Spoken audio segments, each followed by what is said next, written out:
Welcome back to the Final Whistle podcast, people. And it is another edition of the Sideline View. And we are back, we are buzzing, and we're here for the discussion of Chelsea's recent form.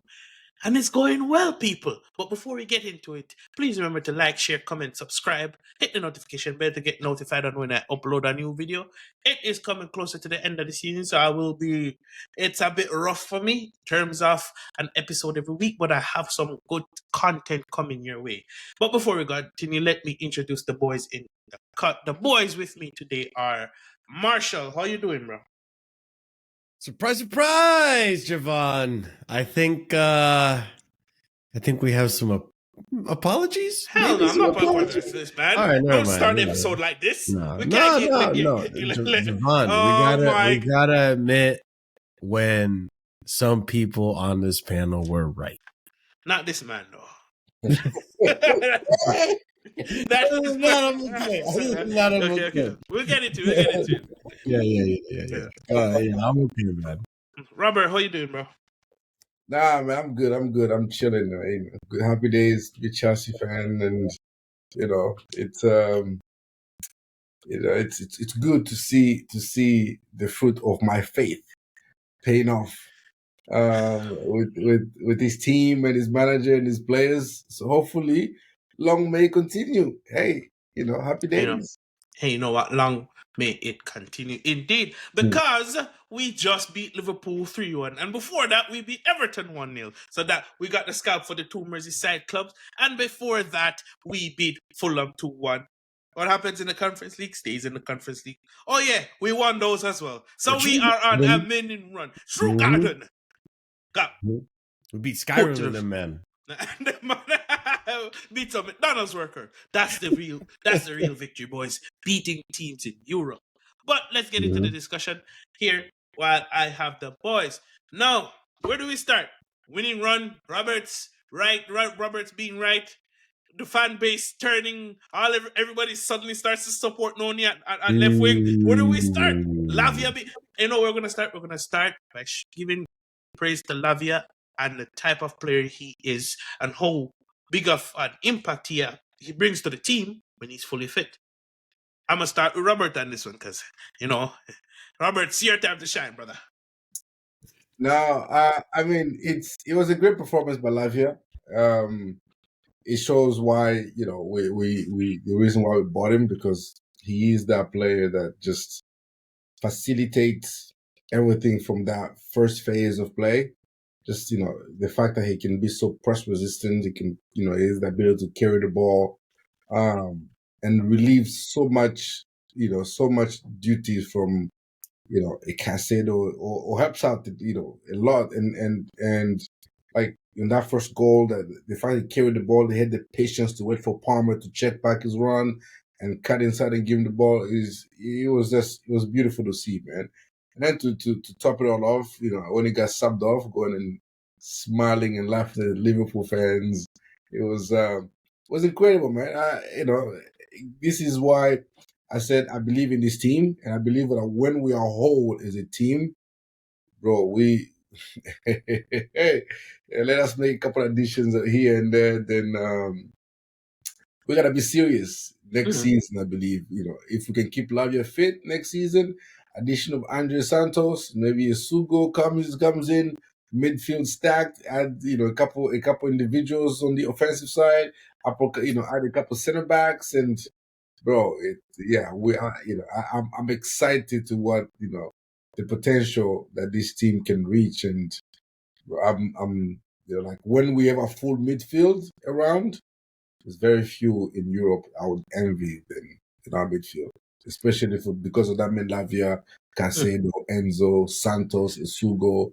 When the primary three are on it, I don't envy anyone's midfield. Because I've said this from the get-go. The midfield was never an issue for us.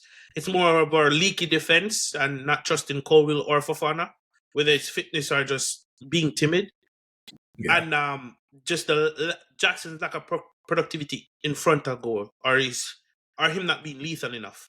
And the front three or front four falling off a form when they fell off. But the midfield was never an issue because Enzo still carried his weight during our down patch. Caicedo still did what he did. and Lavia just wasn't there. So for me, with Lavia being there, what it does more so, and I had an issue with Lavia earlier in the season because his offensive play wasn't what it was when I fell in love with Lavia. Because remember, Lavia, while everybody is praising the press resistance, I think all three of us said it here. Lavia's best attribute is actually his passing and how he can pinpoint a pass, not to the level of Enzo, but where he's positioned on the pitch. That level of passing is very called for. And if you look at the first goal, how he found Palmer so cleanly, and then Palmer did what he did after that to find Neto, and then Neto into Enzo. If we could get that version of Lavia more consistently, it frees up Enzo to then turn in to play those passes that he normally plays further up the pitch and to make those box crashing runs. For me, I want to dial it back to the Everton game. He was so instrumental for our win in that Everton game. He took pressure off the defense, so the defense wasn't dwelling on the ball because the defense could go to him immediately. Because, press resistance. When he's there, Caicedo steps beside him and it allows Enzo to do what he does. So for me, a player like Lavia in the midfield is a missing piece. And that's also because the fullbacks don't feel comfortable inverting as comfortable as Caicedo does. So that's another talking point. Before we transition into what we do with the fullbacks and the right backs at that point, Marshall, let me get your thoughts on Lavia's performance for the past couple of games. You guys pretty much nailed most of the points on the head. I think it was one thing that we discussed briefly in a previous episode that, Lavia is a player that it does help unlock a lot in the midfield, especially with this system that Maresca has. And it was one of the criticisms that I have of the sporting directors that why don't we have a backup for Lavia? If we have had a backup for Lavia, maybe if this season we had someone like an Isugo or a Santos, whoever you want to be that backup, maybe this season would have gone a lot better because we have a profile similar. And I know those profiles aren't easy to find. I got to give credit where credit is due. There's not another Lavia out there that does it as good as Lavia does. Let's be honest. So to ask of them to find a Lavia out there, you're better off finding a good striker than you are finding another Lavia. Let's be honest. It's not easy. So to do what Lavia does as well as he does, it's a gem. And when you see him play, anyone that was a doubter, anyone that was saying sell him for 10 mil or 15 mil, just and get rid of 19. him. Yeah, you're a fool. You're a fool to think that, and now you see why. Because one thing that, Javon, we discussed, obviously we didn't have an episode last week, but we discussed this briefly, which is that one thing that Lavia allows you to do, right, that we haven't had most of the season is to win the ball back higher up the opposition's pitch, which allows us to do a little bit more transition play that we don't feel as comfortable doing without Lavia. Enzo Maresca has stated multiple times he doesn't like playing this basketball match. He even stated in an interview recently that he doesn't think this team is suited for transition football. And he's not entirely wrong. I mean, you look at 6-2 Wolves, Newcastle, some of these games where we did win with the basketball match. Let's be honest. We weren't that great when it was a basketball match, and we were better when it became a controlled match. So one thing that Lavia allows us to do is to be able to get away with a little bit more of those transition plays. You see that now that Lavia is in the side, Cole Palmer is more confident to make the progressive pass instead of going backwards to keep possession. Now I can make the pass to Jackson or Neto that's making the run. Lavia also is doing more of that, which he wasn't doing in the beginning of the season. I remember at the beginning of the season we discussed, one thing that I saw in preseason that I'm not seeing in the normal season right now is Lavia's balls forward, the ping passes, the cutting through the midfield.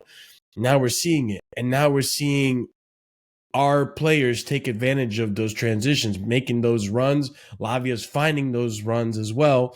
Something he used to do at Southampton all the time. They actually showed a clip recently that I saw where he made the same against Man City. He made the same exact of cut through like 5 players to the midfield to find a Southampton player making a run straight to one-on-one with the goalkeeper. Lavia allows us to do that. But when Lavia is doing it, it's not just him. Caicedo can do it. Palmer can do it. Enzo can do it. So when we have 4 players that can cut through your midfield and just find your attacker, listen, next season, if we get a proper striker, because I still think Jackson's a good backup option. Jackson's still developing. You get a finished product, guys. I mean, come on. You keep finding those runs in behind, cut to the midfield. We're going to be scoring a bunch of goals. We're going to be a threat. Yeah. Like, you stop chatting to me. Stop chatting to me. We're going to be a good team. And listen, now that Lavia's back, things are clicking again. I said this over and over again. And I know after Ipswich, I was down in the dumps. Because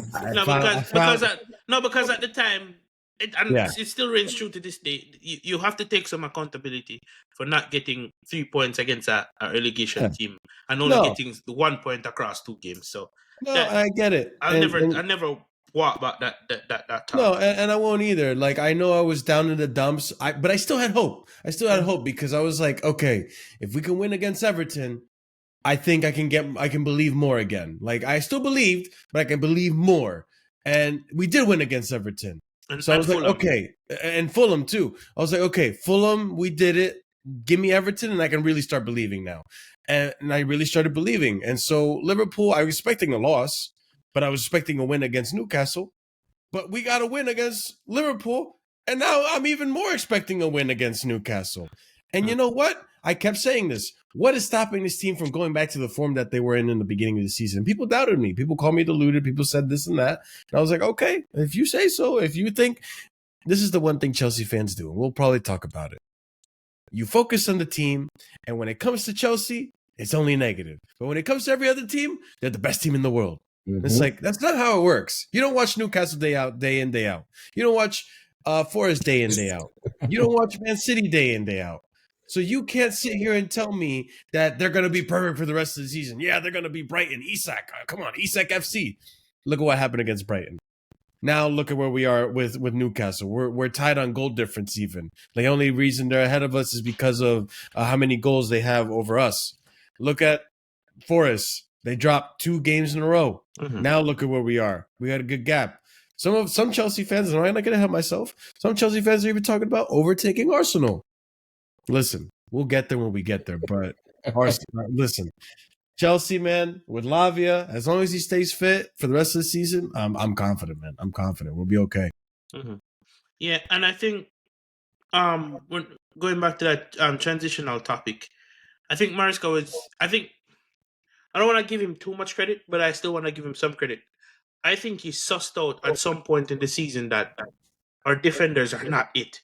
Without Lavia, we're not it. So the transitional play you're talking about, it's talking about, let's clarify this and say how we get transitioned against. Because at that time, a lot of times against Liverpool, we played in a low block to kind of like draw them in, because he knows with the players on the pitch and the speed on the pitch, we can transition quickly like that. So he was mostly focused about getting transition against. And if we can rectify those issues during the summer, like Robert said, a defender. So I don't know how Robert feels, but I think he's similar to me. Get me 2 defenders at this point, because I don't fully trust Cole at all. Give me 2 defenders.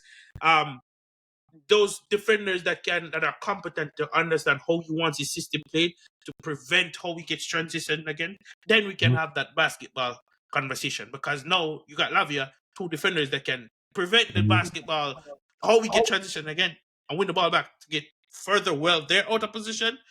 It's going to be good. So I'm looking forward to that. Now let's transition into the next topic here. Where do you? I know Marshall, you touched on this, so I'm gonna start with Robert. How much points do you think we pick up over the next 9? And where do you see us finishing at the end of the season, positional wise? I think at the very minimum we pick up 7, but I think we win all 3 games. I think our players are confident. Cole Palmer's back. Noni left wing. This Noni gimmick on the left hand side. Hey, people be questioning Morasca. Are you playing players out of position? I haven't heard anybody complain once that on his Not once. Not once. You know what I mean? I keep. Oh no, we have how you play a center back or somebody a right back when we have three right backs on the bench. We had three right backs on the bench on Sunday. I didn't hear anybody complain once. Not one word. Not one word. You know what I mean? So I think from our standpoint, I'm not scared of Newcastle. I watched them against Brighton. They were lucky to get a pen, just to get a Yeah, they won in the 89th minute. Yeah. They didn't win. They tied in the 89th minute. That ref had been trying to give them a pen all day long. Mhm. He had signaled three. I think that was the third pen he had given, but obviously with VAR he had overruled the other two. United, it's United. I think we beat them comfortably. They're focused on the Europa League, bro. Forest, the way they've been playing lately, I'm not. I don't think they're gonna be much of a threat. I think the threat that they pose. I don't think it's they're not in that good form. And in their game today, Murillo looks like he picked up a hamstring injury, and so if they're missing Murillo, who is the player I rate highly, if they're missing him, and he's the one that got the equalizing goal today for them. So if they're missing him, it's a big miss. And so while we're getting all our players fit, Newcastle just lost Joelinton. Man United just lost the league, and they're probably too concerned with the Europa League. And we're just picking up form and our player getting confidence. Jackson, now is finishing against Everton. The two goals in midweek in the Conference League. It looks like he was disappointed with his performance in against Liverpool, which he should be. So I think we got a Copama back, Lavia's back, Casedo is balling out of control. There I stayed. Sanchez is doing. I hate Sanchez with a passion, but he has a pot. Hey, gotta give credit where it's due, bro. Robert Sanchez as against, especially against Everton. Without Sanchez, it's a draw or even a loss. Those saves that he pulled off in that game was outstanding. Cucurella doing Cucurella things, and you just pray that the two center backs are on their day. Are competent that day, right? Yeah, we're gonna give shout out to Trent though. Chalaba is good. Chalaba has been good. He's been physical. He's been aggressive. Yeah. He's been what we've been asking for from Colwell, essentially. Yeah. So I mean, I think we pick up a minimum of 7 points. I think realistically, in my view, again, I tend to be on the more optimistic side. I think we pick up our 9 points and we finish 72 points. Say I think we finish third. Tie with second. Okay. Question. The second part of that question is, and I think I know the answer, but I'll ask it anyways. Because I don't see the teams you're competing with winning all their games to the end of the season. No. Yeah, and that's my question. Newcastle has Arsenal, right? Do they have Villa as well? Yeah, and I know Arsenal have Liverpool and Newcastle. Liverpool. And Villa, if I'm not mistaken. We are 4 points off Arsenal, right? Yeah. That laugh. Don't Robert be right that we finish second or third at the end of the season.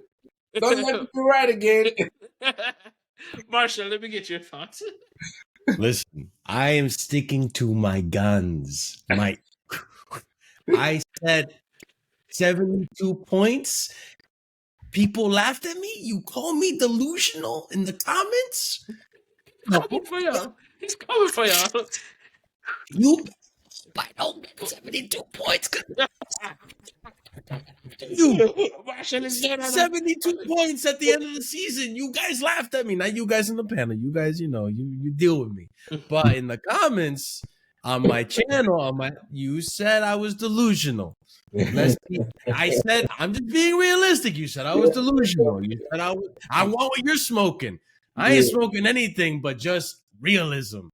I said it's very realistic that Chelsea can get 72 points. If we win these next 3 games, what do Chelsea end on? If people want to do the math, let's do the math. 72. 9 points. They're currently on 63.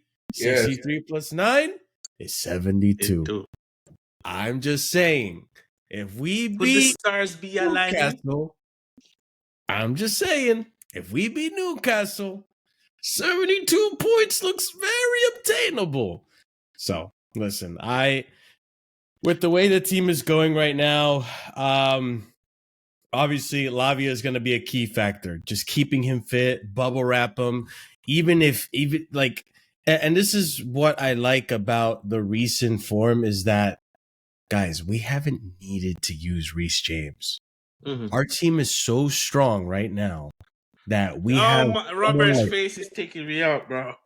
Our team is so strong. That smug look. He has the smug. Our team is so strong right now, boys, that we haven't needed to rely on Reece James like in previous seasons. And that, to me, and obviously, look, with Reece James, a whole different discussion. You want to play your favorites and this and that, sure. But right now, I just want results. Play what the team needs right now. Play what the team needs right now. And make sure this season for Reece James, personally, is stay fit. And even with Lavia, is stay fit. For the rest of the season, yep. If Lavia were to fall, then we could rely on a Reece James. But hopefully, knock on wood, hopefully that doesn't happen, right? With Lavia fit, I think we'll be just fine against Newcastle. And listen, I think we can go for it. We can go for 72 points. We can try to get higher up on the table and really widen the gap between us and Nottingham Forest and even overtake Newcastle. I think it's very possible. I've always thought it was very possible. Newcastle. I'm aiming for City, bro. I want to overtake City. Yeah, I wanted to overtake City. Listen, City are on their own thing right now. If City finish second, and then Chelsea third, and then Arsenal fourth. Oh boy! Take over, man, before I demonetize you. Boys, let's lock in and let's focus on us. Yes, we're not going to look outside the table because I'm pretty sure at this point, if we win the rest of our games, we'll comfortably make top 4 and Champions League football. All right, let's take a step back from looking where we finish. We have a good problem, but a problem nonetheless. How would you guys deploy the usage of the right backs? Simply because if we're going to continue with the system, only Caicedo and Cucurella are comfortable enough to understand when to invert, because people fail to realize that Cucurella still inverts. It's just that when he inverts, Caicedo is back there to make up the back 3. You understand? So how would you guys handle the right back? Would you try playing some at right centre back, or how do you guys see it? I'll start with Marshall on this one and then go to Robert. I mean, it's a tricky one because at the same time, like, I think this season we're playing it the way we're playing it now because of lack of depth, because of lack of, just players that can do the roles that we're asking them to do, right? I think next season it'll be a lot easier to be able to use the most out of the squad when we need, and by I say use the most out of the squad, I also mean put a good team out there, you know what I mean? Not just put out a team that this is a backup team, plan, B team, C team, because at this rate, if we're making Champions League, I'm expecting rotation. I'm expecting some games in the Premier League, Lavia is going to take care of it here, Caicedo here, and then maybe in the Champions League, we're going to rely on Reece at the right back, maybe Malo Gusto at left or whatever. We're going to rotate sides and we're going to need the depth, and we're not going to have to worry so much about how many right backs we have, this and that. even then, with the 3 right backs, because I'm assuming when you main the 3 right backs, you're talking about Achimpong, James, and Gusto, right? I think I do see like a right center back in the back 3 role for either a Reese or an Achimpong. And Malo Gusto, it looks like whenever he comes in, he's coming in as more of a midfielder role. Yeah. I do think that's going to change next season simply because of we're going to have more depth. We're going to have a Santos. We're going to have maybe Isugo. Isugo as well. You know, we'll see how the team shapes out. But because we're going to need so much depth, we might end up using all 3 of them. Achimpong might go on alone. Who knows? Like, I don't know. It really is going to depend on how the team shapes out. But I think there's uses for them. And I think as much as people want to criticize, like, oh, you're not getting the most out of Reese in his center midfield position, and they want to look at the most recent games where he hasn't been great. Well, you can look at the games where he has been pretty good at center mid, and you can make something out of it too. Like he is a good player overall. You want to have him in your squad. He's just one of those players that, and I really do believe this, that football is heading in a place where it's like you don't want to focus too much on positionings, more so areas that certain your certain best 11 are comfortable in. So you could say Reece James is right back, but in reality, he's more comfortable playing in that right midfield area, so on and so forth, right? You know, I think it's becoming more so about where the players find themselves on the pitch and getting your best 11 out there and just finding the best 11 to find themselves comfortable in the most ideal spots on the pitch. Look at Nani, for example. We all know Nani's a right winger, but look at how he looks like on the left. He feels comfortable on the left. He's one of your best players because he's a, out and out goal scoring winger. So you try to fit him in the pitch, you shoehorn him in, and it worked out that he looks good on the left. So if you feel comfortable on the left, then you have your left side take care of. You have Neto on the right, who's comfortable on the right. Jackson, he's doing okay in striker. We'll hopefully get another striker that can back him up and help him out, maybe take the pressure off of him. Cole Palmer against Liverpool. He's a 10, but was he playing in the middle of the pitch? Not really. He was on the right, overlapping with Neto, overlapping with Reese and all these guys. So I think football is going in a direction where like it's your best 11 that cover a good amount of the pitch and feel comfortable in certain areas of the pitch that you have to cover. And it's not so much like where you're playing them really. It's just, look, guys, last season we said Enzo wasn't a 10. Now look at what he's doing, bro. Mm-hmm. You know what I'm saying? Like, and last season he had a hernia, so a lot of people did give him the leeway for that as well. Yeah, but I don't think it's positions anymore. I just think it's, you're good at this. We're going to put you in this area because I need someone to cover this area, and finding your best 11 to cover all your areas. Mm-hmm. Robert, that's just my take. What are your thoughts? I think it is about finding which player is more important to the team. Is Lavia more important than Reese and Gusto to this team? Right now. If he is, then he definitely is a starter. If Lavia starts, Caicedo can sit, Enzo can sit, so one of the right backs gonna have to hold bench because Caicedo can do their role, they can do Caicedo's role, and Lavia has to play because he's so integral to the system. So it's whoever can do the other's role better than their own. Good Caicedo can do the right back role better than Reese and Gusto and Achimpong can do the midfield role.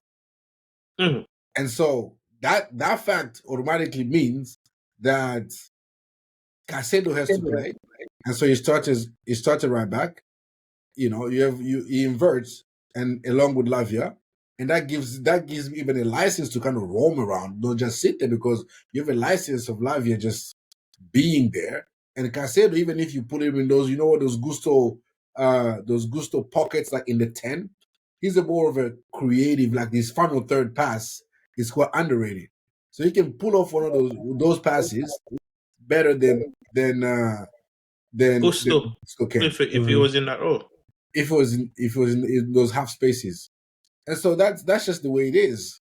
And so if it's on the other side, if Cucurella is the one inverting, then but again, to go back to Marshall's point, it's all about next season. It's all about squad depth, and so we're gonna invert. Sometimes it's gonna be we're playing.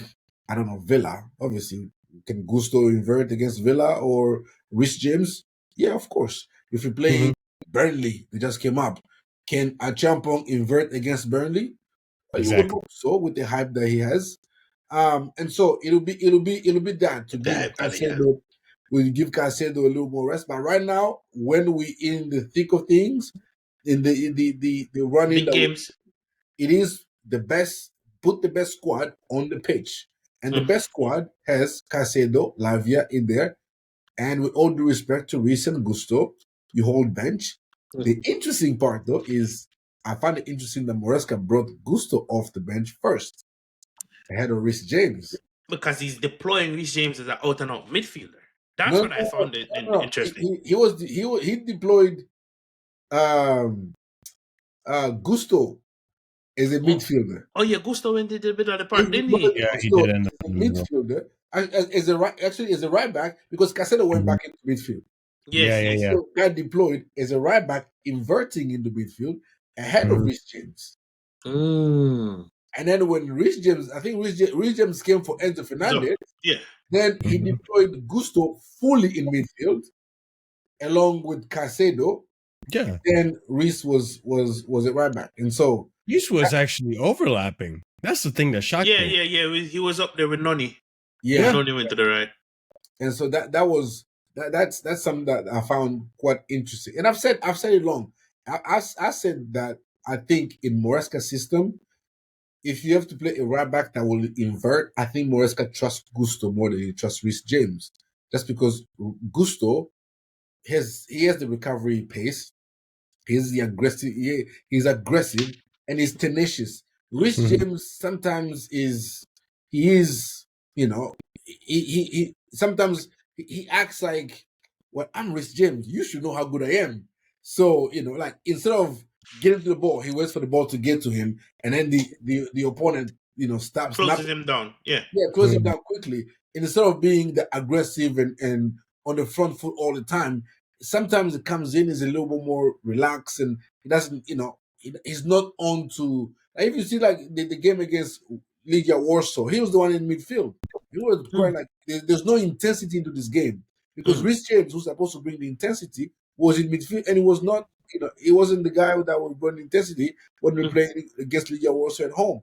And that has been what I've noticed from Moresca is that I think Moresca as an inverted right back, he trusts Gusto more than he trusts Rich James. I Yeah. think he probably trusts Caicedo more than both of those. Both Most of those. definitely. I was thinking if Reece James was supposed to play as part in the starting 11, I think it would be at right centre back, not at right back, or even centre back. And Cole will step out and play Chalaba on the left side. Um, if you wanted to shoehorn him in there, but you're right. Chalaba is a starter for me. Looks like we're stuck with Colwell. So you play the best team. I think Riz right now is relegated to the role of with 2-1 up. You Mhm. come Come in, on, come on, and solidify.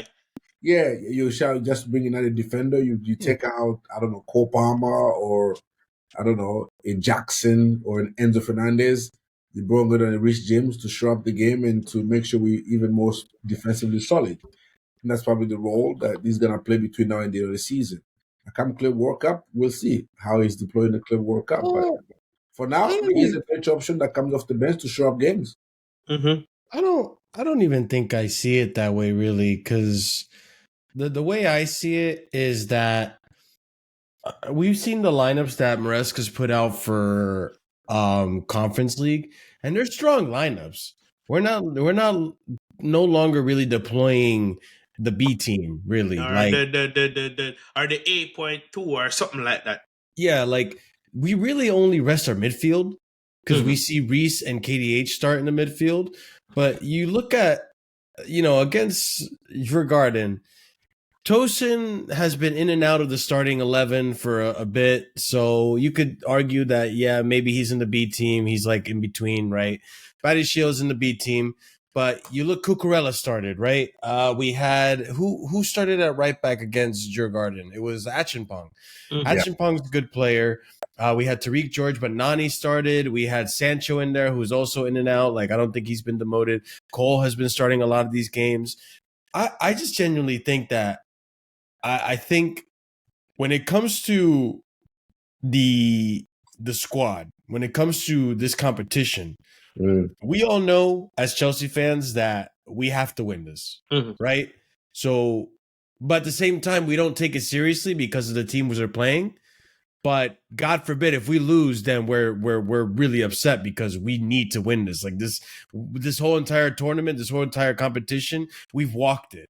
We've walked it, and it'd be absolute embarrassment if we didn't win it. Yeah. So on of- one hand, we need to take it seriously. On the other hand, we don't want to be that serious about it. So it's like, I think Maresca is like, okay, I need a trusted deputy of the team who has done it, who knows what it takes to take this competition seriously, who has won a Champions League, who knows what it's like to win trophies. I need my captain on that pitch to make sure this team takes this team seriously and that we can win this game. And I think Reece is that guy. Like, Reece is okay with being deputized as that leader in this competition to be like, listen, in this team, you're one of my best players. I am going to save you for this conference league because we need to win this, and I need you to lead by example. Win this for me, essentially, is what he's saying. I wouldn't be surprised if against Betis or Fiorentina, Enzo Fernandez and Caicedo come back into the lineup. You know what I'm saying? In So the final. he's taking it seriously. And I think Reece James is that player that, listen, I'm going to save you for this tournament because I need some serious players in that lineup, and I need you to be one of them. Mhm. That's the way I see it. I don't think he's been demoted, you know? Yeah, and I agree with that as well, because Mhm. it's all fun and games until we get to the finals and we're facing an Anthony with a wonderful left foot and an Isco. I don't know what's going on with that brother over there. Robert, it's jokes. Something. It's jokes. It's lighten up, man. No, Come but on, I man. know, like you say it's jokes, but there are literally Chelsea fans who are scared of Anthony, who are scared of facing Anthony as if he's Ronaldinho in his prime. Like the Did have a serious nice goal the Chelsea other day. fans who are saying, then we're gonna go beat Anthony and British. I'm like, brother, it's Anthony. Anthony. It's No, Anthony. I'm simply saying the way I said it is jokes, but the level of competition does change from Djurgården to Real Betis. That's the Right. only thing. The level does go up a notch. But we should realistically be walking this home. I'm more focused on where we finish in the league. I need Champions League football. I need that level of competition. I need these Peace. sporting directors and these people to see, hey, we're making progress in whatever this project is. We need to sign players to compete in this project.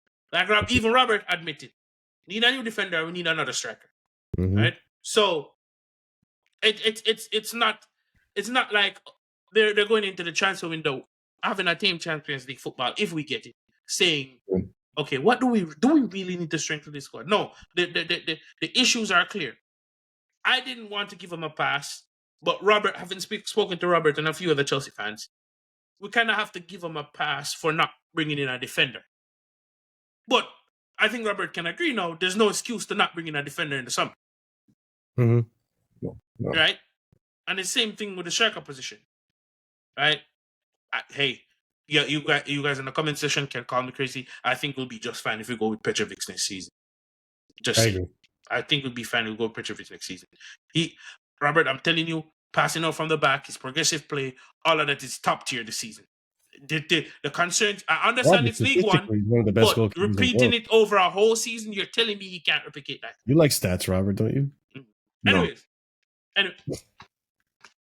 Anyways, I'm simply saying the defense and the attack are much more important than the goalkeeping position for me. Better defense, fit Lavia, we can make inroads next season.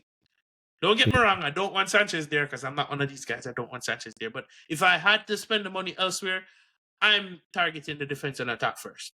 Now, with that being said, we now transition into where we... Sorry about that. We now transition into where we go from here. And let's talk about the Chelsea fan base.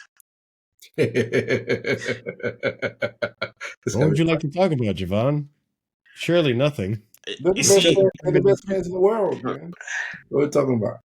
the turn that I've seen online is crazy. And I'm glad I left Twitter alone.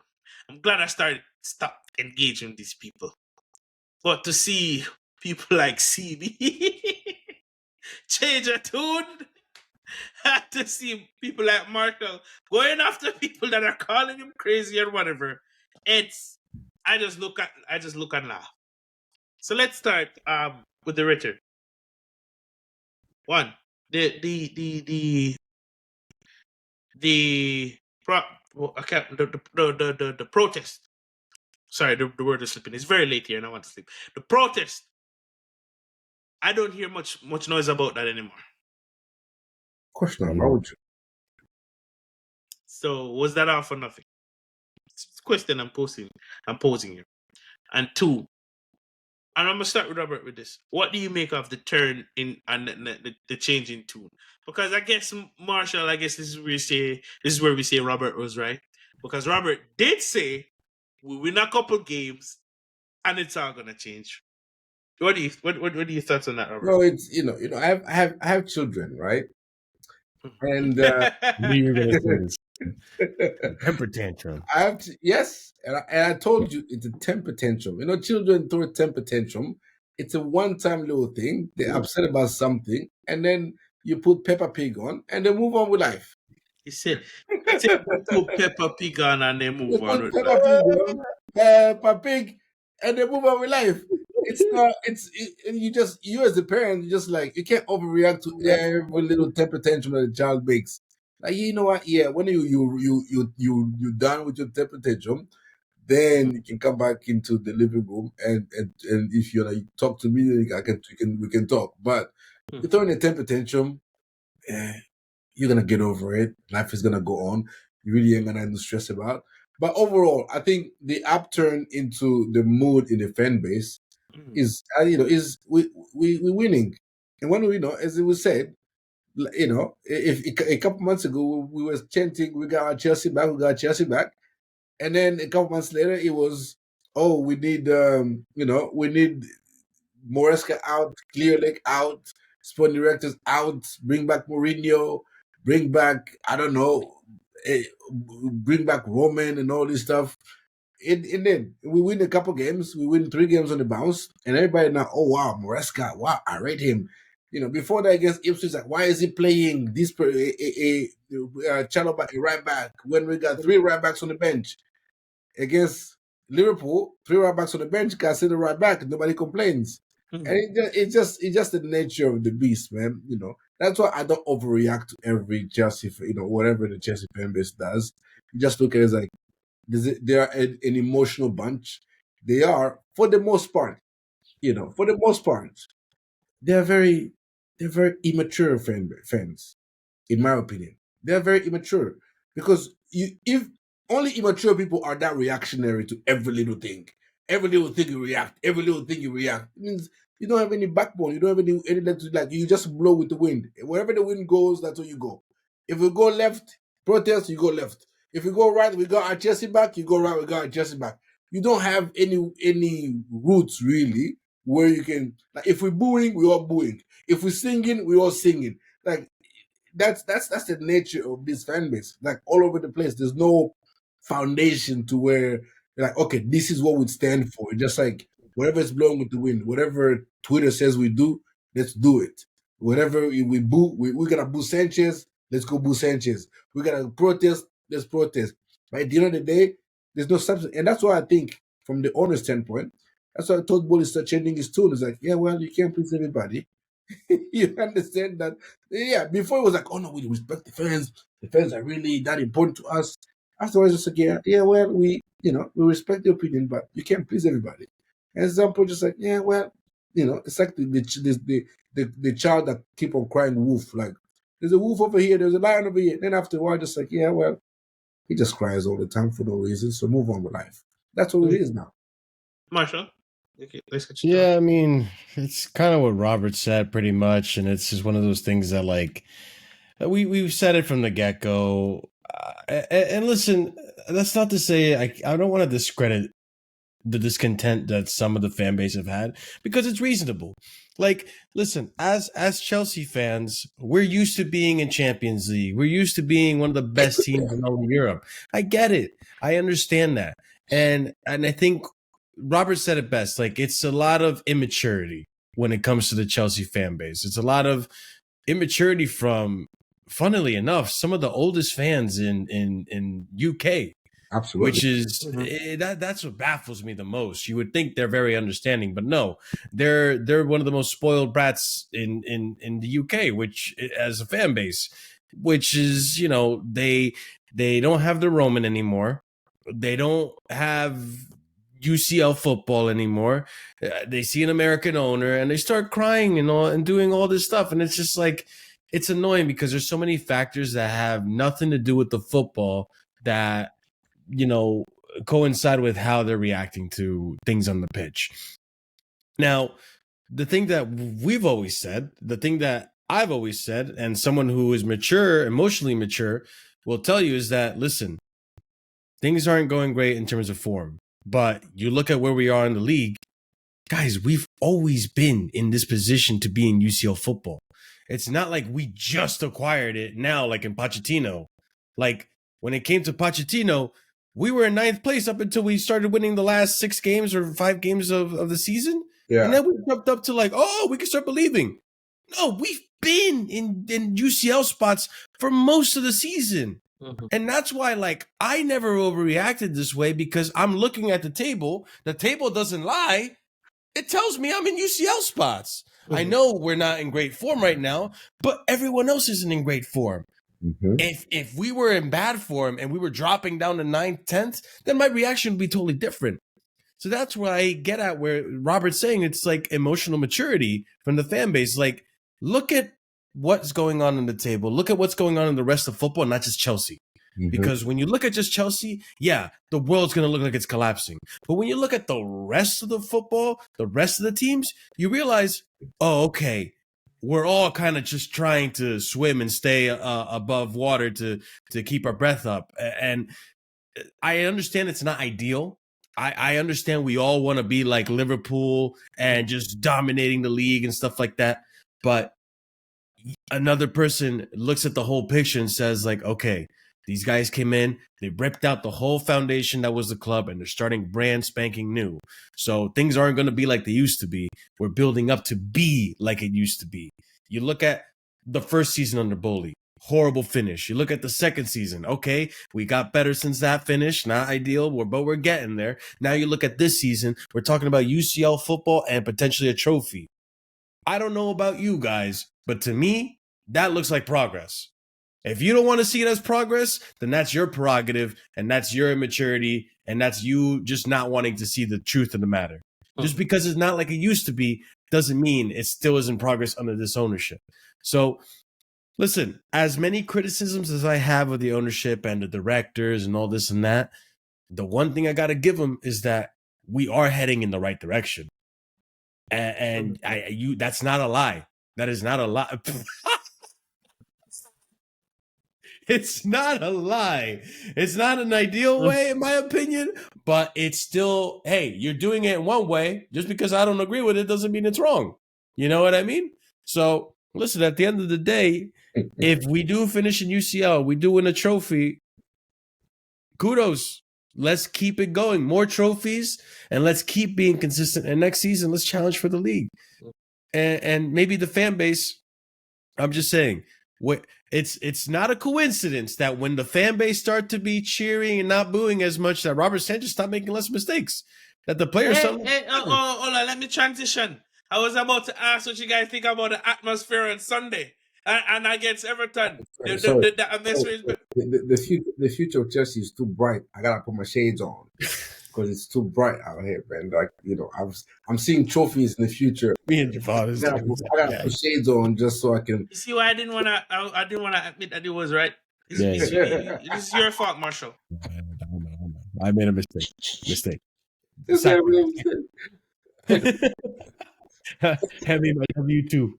No, Anyways, carry I'll on. let you go, Robert. No, I'll let Marshall finish his point because he already touched on No, it. no, I'm pretty much done. It's no coincidence that once the fan base start to back the team actually start to play better. Who would have thought? I know. 2 + 2 = 4. I didn't know. Yeah, I think you're spot on. It's like the Everton game. I think the atmosphere was good. Like the games, each game that we've won Mhm. after the international break from the Spurs one, atmosphere was impeccable. Like we went to Fulham, atmosphere was impeccable. We went to we had Everton at home, atmosphere great, W. Liverpool, great atmosphere, W. You booing the manager against Ipswich, draw. You know what I mean? You are being discontent against Brentford, albeit Brentford was at home, draw. You know what I mean? Is that's no. Actually, Brentford is the one that they were shouting Moresca. No, was it Brentford or was it Fulham? Where they were singing and insulting him at halftime. That And he was didn't go. No, it was Fulham. Fulham. That was Fulham. Yeah. But he was and so you can see the correlation. That's why I kept saying these players is because they're young. They need the crowd. They need the atmosphere to be top because it fuels them. Caicedo going to those tackles, hearing the roar of the crowd, gives Lavia hearing the oohs and ahs every time he drops his shoulder. Noni when he dropped Trent, he was ooh. Like, Mhm. how can you not perform in that kind of atmosphere? That's why I said Yeah. that next season I was like, we probably with the atmosphere that we have right now, probably just do the conference league because I don't trust our fans to help uplift our players when they're going through a rough patch. And conference league, a lower competition, just might be because you go out there, you start bad and you hit get a hat tricks and whatever, and it might up your confidence a little bit. And this is what I was saying. We have the youngest team in the Premier League. There is no team that need their fans more than More Chelsea. than us. We have extreme talent. We have, like you said it, the talented midfield. There's no midfield we envy. Our fullbacks, I don't think there's a fullback pairing that we envy in the Prem. Number 10, I don't think there's a number 10 that you and I envy more than Cole Palmer in the Premier League. Neto, great player. Noni, good player. Sancho, can do a job here and there. Tariq George can do a job here and there. Jackson, can do it, he does his things. And these players absolutely need the fans to be on their back each and every day. Each and every day. It's no coincidence that Sanchez is putting on world-class saves because the crowd is cheering him. And this is what I keep saying. As young as we are, our fan needs to understand that this team, for it to be successful, we need to do our part as much going fan base to go out there and create an atmosphere that one, supportive to our players, two, make it a nightmare for the opposition to come and play here. Exactly. But if you watch that game, what was it against? Is it Leicester?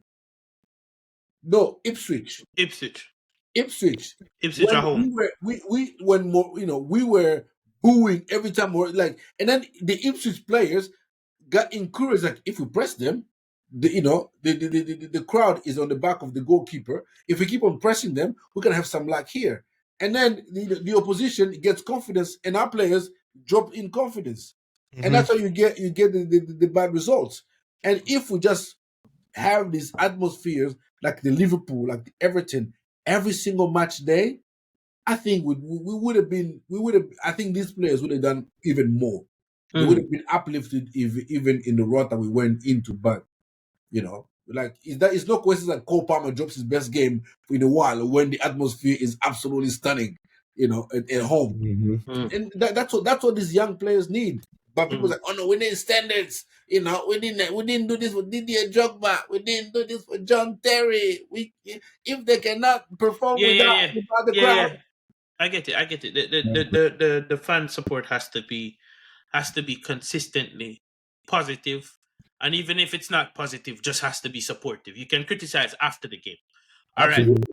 No, moving forward. Last topic here before we close it because it's late here. Cole Palmer. Is he back, boys?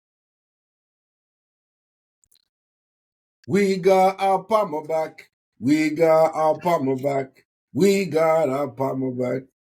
I think so. Because the thing is, in recent games, I feel like he's been unlucky. You know, even against Liverpool, he was unlucky to score a non-penalty goal. I think he had two shots that hit the bar or something like that. There was one that he got Allison's near post and it hit the other post, and I think there was one that deflected off of a player and hit the crossbar and then came off. Maybe that's another game, but I feel like he is these recent games since the return of Jackson, since the return of international break, he's been on the cusp of getting a goal, but he's gotten assists. You know what I'm saying? Like I think he's gotten 3 assists since the international break.